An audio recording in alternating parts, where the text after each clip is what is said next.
Good evening दोस्तों, crescent education classes में आप सभी का स्वागत है। दोस्तों आज है उत्तराखंड जीके सीरीज का पार्ट 28। रोज शाम को हम आपको क्विज करवाते हैं, उत्तराखंड के 20 महत्वपूर्ण एमसीक्यू आपको प्रोवाइड करवाते हैं। सभी पूर्व परीक्षा में आ चुके हैं। इसके अलावा आपको एक्स्ट्रा फैक्ट्स भी बताते हैं। रोज शाम को आप हमारे संग जुड़ सकते हैं, यहाँ पर पार्टिसिपेट कर सकते हैं।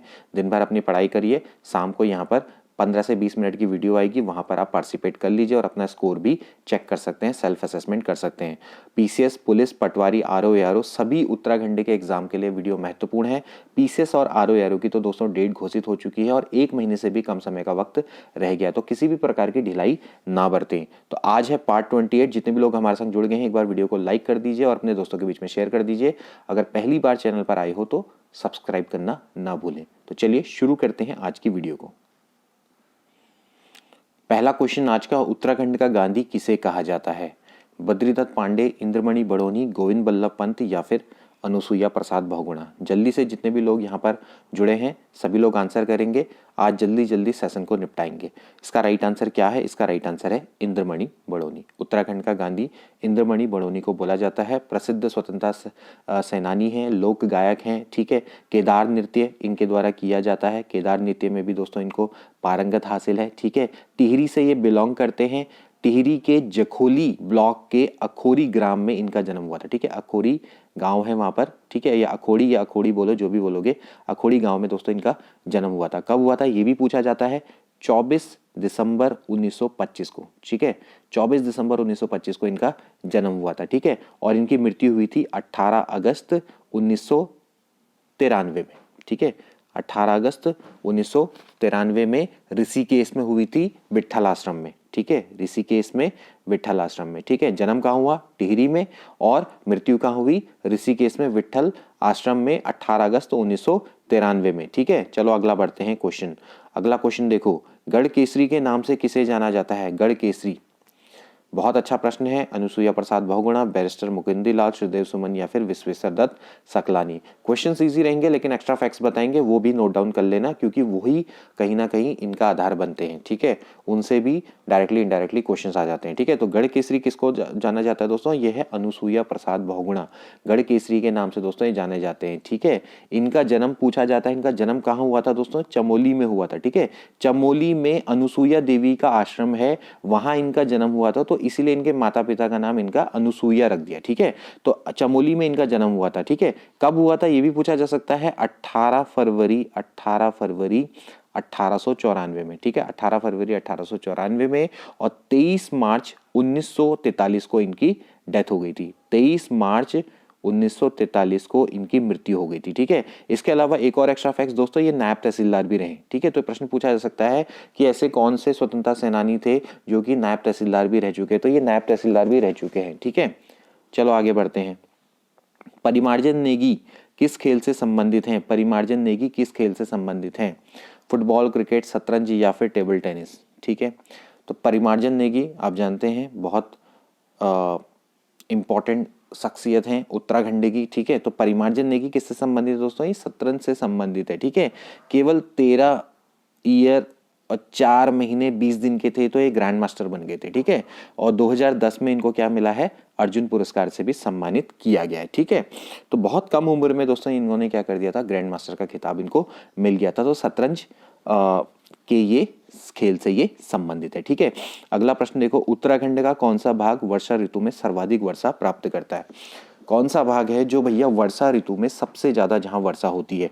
महान हिमालय, मध्य हिमालय, ट्रांस हिमालय या फिर बाह्य हिमालय? बाह्य हिमालय का मतलब क्या होता है? शिवालिक, ठीक है, शिवालिक। तो ध्यान से देखना क्या इसका राइट आंसर होना चाहिए। इसका राइट आंसर क्या होगा? ऑफकोर्स दोस्तों क्या होगा? बाह्य हिमालय। शिवालिक वाले क्षेत्र में ही सबसे ज्यादा वर्षा होती है। 200 सेंटीमीटर से भी अधिक यहाँ पर वर्षा होती है वर्षा ऋतु में, ठीक है। आगे बढ़ेंगे। गढ़वाल जिले की 10वीं सेटलमेंट रिपोर्ट किसने तैयार की थी? ठीक है, गढ़वाल जिले की 10वीं सेटलमेंट रिपोर्ट, ठीक है। भूमि बंदोबस्त की यहाँ पर बात चल रही है, सेटलमेंट रिपोर्ट की बात चल रही है। वो किसने तैयार करी थी? V.A. Stowell, E.K. पॉ, H.G. वॉल्टन या फिर J.J. मार्टिन? सबसे इंपॉर्टेंट जो बंदोबस्त है वो तो विकेट बंदोबस्त है, लेकिन जो 10वीं सेटलमेंट रिपोर्ट है वो भी इंपॉर्टेंट है, ठीक है। तो गढ़वाल जिले की 10वीं सेटलमेंट रिपोर्ट दोस्तों किसके द्वारा तैयार की गई थी? ई के पॉ के द्वारा तैयार की गई थी, ठीक है। ई के पॉ के द्वारा तैयार की गई थी गढ़वाल की 10वीं सेटलमेंट रिपोर्ट 1887 में, ठीक है। और कुमाऊं की किसने करी थी ये भी पूछा जा सकता है, तो कुमाऊं की करी थी गुंज ने, ठीक है। 10वीं सेटलमेंट रिपोर्ट गढ़वाल की 1887 में ई.के. पॉल ने और कुमाऊं की गुंजन के द्वारा की गई थी, ठीक है। चलो अगला पढ़ेंगे आगे। फसल कटाई में टिहरी रियासत के अंतर्गत जमींदार के हिस्से को क्या कहते हैं? ये प्रश्न भी आ चुका है पूर्व परीक्षा में। तो फसल कटाई में टिहरी रियासत के अंतर्गत जमींदार के हिस्से को क्या बोलते थे? सावनी से, राहदारी, प्रभु सेवा या फिर तिहाड़। ठीक, तो फसल कटाई में टिहरी रियासत के अंतर्गत जमींदार के हिस्से को दोस्तों तिहाड़ बोला जाता था, ठीक है। क्या बोला जाता था? तिहाड़। जो फसल कटाई में टिहरी रियासत के अंतर्गत जमींदार को एक हिस्सा मिलता था, एक पार्ट मिलता था, वो उसको तिहाड़ बोलते थे, ठीक है। तो एक प्रकार का क्या है दोस्तों? एक कर है, ठीक है। चलिए आगे बढ़ेंगे। जीबी पंत कृषि प्रौद्योगिकी विश्वविद्यालय का नाम गोविंद बल्लभ पंत की याद में कब नामकरण किया गया? यानी सीधी बात है, जो कृषि एवं प्रौद्योगिकी विश्वविद्यालय है उसका नाम जीबी पंत कृषि प्रौद्योगिकी विश्वविद्यालय कब किया गया ये आपको बताना है, ठीक है। क्योंकि पहले नाम इसका जीबी पंत नहीं था, ठीक। 1970, 1972, 1965 या फिर 1967। तो इसका राइट आंसर क्या है? इसका राइट आंसर है 1972, ठीक है।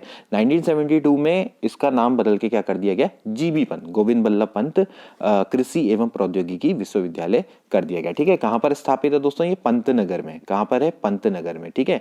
पंतनगर किस में आता है? उधम सिंह नगर जिले के अंतर्गत आता है, ठीक है। पंतनगर हवाई अड्डा भी आपको पता होगा, तो ये पंतनगर में आता है। बहुत इंपॉर्टेंट है, इसको याद कर लेना। इसका गठन भी पूछा जाता है, कब हुआ था इसका गठन? 17 नवंबर 1960 में। 17 नवंबर 1960 में हुआ था। उस समय पर आए थे जवाहरलाल नेहरू। तो जवाहरलाल नेहरू ने क्या किया था? इसका गठन किया था, ठीक है। ध्यान रखना इस चीज को।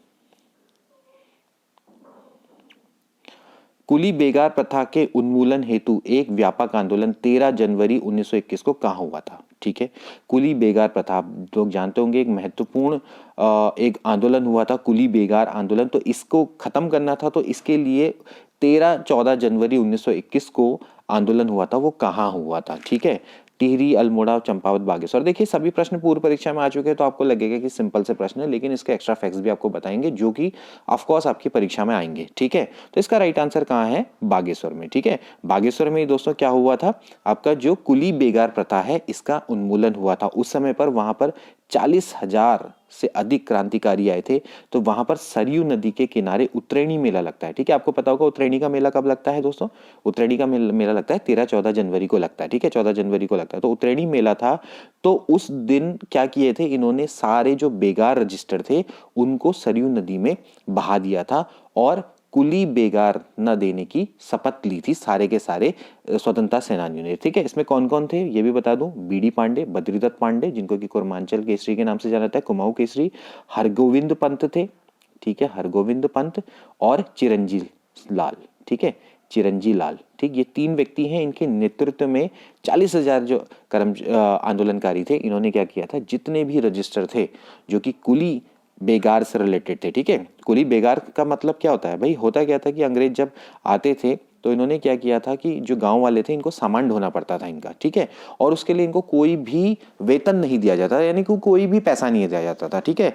मतलब एक तरह से रजिस्टर वहां पर तैयार हो रखे थे कि ये जैसे अंग्रेज अगर माना इस गांव में पहुंचेंगे तो वहां से उनका सामान यहाँ से उस दूसरे गांव में ले जाना है, तो वो गांव वालों का वो कर्तव्य होता था। तो उसके लिए रजिस्टर बनाए गए थे कि ये व्यक्ति फलाना व्यक्ति यहाँ से यहाँ लेके जाएगा, ये सामान ये यहाँ से यहाँ लेके जाएगा, ठीक है। तो वो क्या थी? एक ऐसी प्रथा थी कि जिसमें कोई भी बेगार बिना पगार, बेगार का मतलब क्या होता है? बिना पगार। तो वो जो सारे रजिस्टर थे, वो सारे रिकॉर्ड थे, वो बहा दिए गए थे सरयू नदी में और वहां से इस कुप्रथा का अंत हो गया था, ठीक है। तो कुली बेगार प्रथा जरूर एक बार पढ़ लेना क्योंकि इससे रिलेटेड प्रश्न आ जाते हैं कहीं ना कहीं, ठीक है। चलो आगे बढ़ेंगे। मुट्ठी शब्द मापन की एक इकाई है। भाई मुट्ठी आपने पढ़ा होगा, उत्तराखंड में रहते हैं, जमीन खरीदते हैं, तो मुट्ठी आपने जरूर पढ़ा होगा। तो किसके मापन की इकाई है दोस्तों? ये भूमि मापन की इकाई है, ठीक है, भूमि मापन, ठीक। ध्यान रहे, मुट्ठी, नाली, ये हमारे भूमि मापन की इकाई है, ठीक है। एक मुट्ठी में कितना होता है? एक मुट्ठी में अगर आप स्क्वायर फीट में भी आ सकता है, इसमें होता है 135 स्क्वायर फीट, ठीक है। कितना होता है? 135 स्क्वायर फीट, यानी कि फीट स्क्वायर, ठीक है। मतलब क्या बोलेंगे हिंदी में? बोलेंगे वर्ग फीट, ठीक है। एक मुट्ठी में अगर आप गज की बात करेंगे तो कितना होता है? 15 गज, ठीक है। अब इसके बाद अगर जब 16 मुट्ठी बनती है, 16 मुट्ठी, तो वो होती है एक नाली के बराबर। किसके बराबर होती है? एक नाली। एक नाली में होते हैं 2160 स्क्वायर फीट, ठीक है, ये बहुत इंपॉर्टेंट है ये सारी चीजें, ठीक है। एक नाली में कितने होते हैं, 160 स्क्वायर फीट। और इसी तरह से एक नाली है, एक नाली को अगर आप मीटर में कन्वर्ट करेंगे तो 200 स्क्वायर मीटर होता है, ठीक है। एक नाली में कितना होता है, 200 स्क्वायर मीटर, और 200 स्क्वायर मीटर इक्विवेलेंट होता है 2160 स्क्वायर फीट के। ये सारी आपको चीजें समझ में आनी चाहिए, ठीक है। आधी नाली कितने के बराबर होगी, 8 मुट्ठी के बराबर होगी, ठीक है। 16 मुट्ठी मिलाकर क्या बनाती है, एक नाली बनाते हैं, ठीक है। चलो आगे बढ़ेंगे। अगला प्रश्न देखो, पाथा क्या है। पाथा, ये भी आपने सुना होगा, पाथा क्या होता है, ठीक है। पाथा दोस्तों क्या है, एक तरह से ये अनाज की मात्रा मापने का एक पारंपरिक टाइप का बर्तन है, ठीक है। मतलब कि अनाज की क्वांटिटी को मेजर करने के लिए एक पारंपरिक टाइप का बर्तन था। इससे हम क्या करते थे, अनाज की मात्रा को मापा जाता था, ठीक है। देहरादून के क्षेत्र में अभी भी इसका यूज किया जाता है। तो पाथा क्या है, एक अनाज की मात्रा मापने का एक पारंपरिक टाइप का बर्तन है, ठीक है। आगे बढ़ेंगे। उत्तराखंड के किस जिले में गैरसेन स्थित है, ठीक है। अब ये तो आप सभी को पता होगा भाई, जो गैरसेन है इसको हम अभी हमारी क्या बनी है दोस्तों, ग्रीष्मकालीन राजधानी बनी है, ठीक है। तो ये गैरसेन किस जिले में अवस्थित है ये आपको बताना है। तो कहां पर अवस्थित है दोस्तों, ये चमोली में है, ठीक है। गैरसेन को कब से हमारे उत्तराखंड में इसको राजधानी बनाने की कवायद चल रही है, ठीक है। 1994 में क्या हुआ था भाई, कौशिक समिति बैठी थी और उन्होंने देखा था कि ये हमारे उत्तराखंड के बिल्कुल ज्योग्राफिकल सेंटर पर है, अवस्थित है, ठीक है।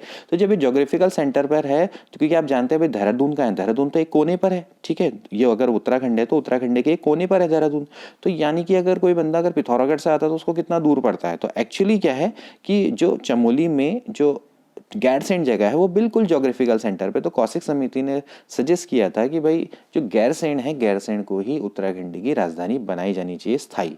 लेकिन अब आपको पता ही है कि भाई जो देहरादून है वो कैसी जगह है, ठीक है, और गैरसेन कैसी जगह है। तो हमारे कई नेता वो पहाड़ तो चढ़ना ही नहीं चाहते, ठीक है। तो इस कारण से क्या है कि अभी भी जो देहरादून है वो राजधानी बनी हुई है, अस्थायी रूप से बनी है, उस समय पर उत्तराखंड में बनाई थी, और फिलहाल अभी उत्तराखंड के वासियों के लिए ग्रीष्मकालीन राजधानी बना दी गई है गैरसेन। मतलब कि उनकी इच्छाओं को, या हम कह सकते हैं उनकी भावनाएं आहत ना हो, तो उस तरह से खाना पूर्ति के लिए फिलहाल बना दी गई। हालांकि वहां कुछ होता कुछ नहीं है वहां, ठीक है। अगला देखते हैं, गठन के आधार पर उत्तराखंड कौन से नंबर का राज्य है, ठीक है। जब उत्तराखंड का गठन हुआ था 9 नवंबर 2000 को, तो भाई ये कौन से नंबर का राज्य था ये आपको बताना है, ठीक है। तो 9 नवंबर 2000 को दोस्तों क्या हुआ था, 27वें नंबर का राज्य बना था उत्तराखंड, ठीक है। उत्तराखंड का गठन हुआ था 9 नवंबर 2000 को, 13 हिमालय जिलों को काटकर ये बनाया गया था। अभी उत्तराखंड में 13 जिले हैं, ठीक है, 2 कमिश्नरी हैं, ठीक। तो 13 जिला, और ठीक है 11वें नंबर का हिमालय राज्य है, ठीक है। हिमालय राज्य समझते हैं ना, कि जहां पर क्या आता है, हिमालय की श्रृंखलाएं आती हैं, ठीक है, जो यानी कि जिनके क्या है, किनारे पर हिमालय लगे हुए। तो अभी कुल मिला के कितने, 12 हिमालय राज्य है। तो 11वें नंबर का हिमालय राज्य था हमारा, ठीक है, ये ध्यान रखना। इसके बाद देखिए अगला, ग्रीन स्कूल की अवधारणा का प्रतिपादक कौन है। ग्रीन स्कूल की अवधारणा, ठीक है, ग्रीन स्कूल अवधारणा। ग्रीन स्कूल्स का मतलब ही समझो कि वहां पर क्या होगी, सारी पर्यावरणीय चीजें होंगी, ठीक है। मतलब वहां पर क्या होगा, आपका पेड़ पौधे जंगल इस टाइप का सिनेरियो होगा, ठीक है। तो वो ग्रीन स्कूल बोलते हैं। तो उसके प्रतिपादक कौन है दोस्तों, वो कौन है, वीरेंद्र रावत हैं, ठीक है। वीरेंद्र रावत क्या है, टिहरी गढ़वाल से दोस्तों बिलोंग करते हैं, प्रतापनगर से, ठीक है। 2010 में इन्होंने क्या किया था, अहमदाबाद में ग्रीन स्कूल बनाया था, ठीक है। मोदी भी इनसे काफी खुश हुए थे। तो वीरेंद्र रावत कहाँ से बिलोंग करते हैं, हमारे उत्तराखंड से बिलोंग करते हैं। तो यहाँ ये है ग्रीन स्कूल की अवधारणा, मतलब कि बच्चों को बताना है कि नेचर कितना इंपॉर्टेंट है, ठीक है। तो नेचर की अहमियत को बताने के लिए ग्रीन स्कूल का जो कॉन्सेप्ट है उसका आविष्कार किसके द्वारा किया गया है, वीरेंद्र रावत के द्वारा किया गया है, ठीक है। आगे बढ़ेंगे। तिलाड़ी नरसंहार कब गठित हुआ था, तिलारी कांड, जिसको कि दोस्तों रवाई कांड भी बोलते हैं, ठीक है, रवाई कांड। तो ये कब घटित हुआ था ये आपको बताना है, ठीक है। और ये मैं प्रश्न बहुत पहले बता चुका हूं। तो ये कब हुआ था दोस्तों, तिलाड़ी नरसंहार हुआ था 30 मई 1930 को हुआ था, ठीक है। तिलाड़ी नरसंहार में हुआ क्या था दोस्तों, यहाँ पर गोलियां चलवा गई थी, जैसे कि भाई जलियांवाला कांड हुआ था। तो ऐसे ही ये जो तिलाड़ी नरसंहार है टिहरी में हुआ था, और उस समय पर जो दीवान थे वो थे चक्रधर जुयाल, ठीक है। चक्रधर जुयाल को उत्तराखंड का डायर भी बोला जाता है। जैसे कि भाई जनरल डायर थे, तो उसने क्या किया था, उसने जलियांवाला बाग में जो कांड हुआ था वहां पर निहत्थे किसानों पे गोलियां चला दी। तो ऐसे ही यहाँ पर भी हुआ था, ठीक है। तो यहाँ पर 200 से अधिक लोग मारे गए थे, उसमें कई सारे लोगों की लाश को तो यमुना में फेंक दिया गया था, ठीक है। तो काफी भीषण ये कांड हुआ था। उस समय पर नरेंद्र साहब ही यहाँ पर नहीं थे, ठीक है। माना जाता है कि वो यूरोप की यात्रा में गए हुए थे। तो अगर वो होते तो यहाँ पर वो कांड नहीं होता, मतलब टिहरी का राजा भी यहाँ पर नहीं था उस समय पर, ठीक है। चलो आगे बढ़ेंगे। उत्तराखंड में किस पंत ने, ये पंत नहीं होगा पंथ होगा, ठीक है, कदापि अपनी प्रविष्टि दर्ज नहीं कराई। उत्तराखंड के किस पंथ ने कदापि अपनी प्रविष्टि दर्ज नहीं करवाई? कबीर पंथ, सत्यनाथ पंथ, वैरागी पंथ या नास्तिक पंथ? मतलब कि कौन सा पंथ है जो कि यहाँ पर कभी भी अब दिखाई नहीं दिया? देखिए कबीर पंथ यहाँ है, सत्यनाथ पंथ है, वैरागी पंथ है, नास्तिक पंथ नहीं है। डी वाला ऑप्शन बिल्कुल करेक्ट है, ठीक है। नास्तिक पंथ ने कभी भी यहाँ पर अपनी प्रविष्टि दर्ज नहीं कराई है। अगला प्रश्न देखो, मुगल राजकुमार सुलेमान सिको ने कहाँ शरण ली थी?